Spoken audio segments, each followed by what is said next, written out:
Hello everybody, and welcome back to the Helix. Today we've got more spoilers, and let's get started. The first card I want to talk about is a Johnny, Mentor of Hero. This cold cat features 2+1 abilities. The first one distributes 3+1 counters on creatures you control.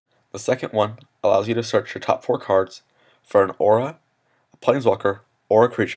And then a Johnny's ultimate is pretty trolly, gaining 100 life. All of the Johnny's abilities look extremely powerful, and he's probably worth the 5 mana it is to cast him. But it'll be interesting to see what brew comes out of the woodwork in order to properly use him to the best of his ability. The fact is that a Johnny is really good when you have a strong field or when there's no field at all. The unfortunate thing is that if he's out there alone, he's pretty vulnerable.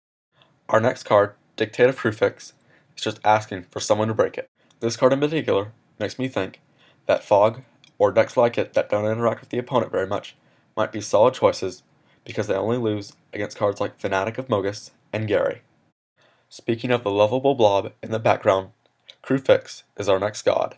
Crucifix allows you to leave your mana pool unemptied.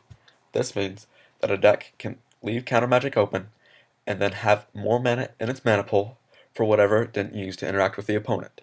This is a really interesting ability that Magic has only seen a couple of times, and it will be interesting to see if at the cost it is right now, will it be worth it. Another interesting card is Silence the Believers, featuring the ability Strive. Strive allows you to move on to more than the initial target just by paying a bit more. And a powerful Strive card, like Silence the Believers as we see here, can devastate an opponent's board, as seen by the Xenagos in the background here. But moving back to Crucifix, we have his Insight here, which allows you to search for more of his friends. And overall, Crucifix seems to be the card advantage man, giving you all this cool stuff, and it will be interesting to see what the other gods promise us.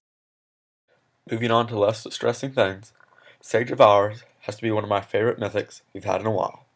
It might not be very playable, because it's a bit hard to get off, but I love an ability that takes 6 turns, even if you have to work for it. Sage of Hours, in particular, requires you to have 5+1/+1 counters, and has an heroic ability that gives it a +1 counter. So this means that every time you target it, you're getting a step closer to giving it an extra turn.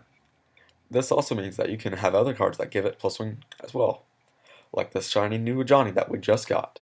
Speaking of that, this week we got one more god, Kronos, God of the Storm. Kronos allows you to get some extra value by drawing cards. This means that if you get a land, you get to draw an extra card, and if you draw anything else, this means that you're going to get a free lightning bolt. It'll be interesting to see how this does compared to its counterparts that have done similar things in the past. Eidolon of the Great Revel is running out our spoilers today. He allows us to do 2 damage to a player whenever they play a 3 or less spell. This means that his ability is going to be doing significant things in Modern, where the majority of cards that are playable are going to fit in that category. And I'm really curious to see if this is what Red needed to really stand on its own. Well, I hope you've enjoyed this journey to Nyx as much as I have. I'm really curious to see some other cards that are maybe more enchanted oriented as the set suggests. But as always, Jesus loves you.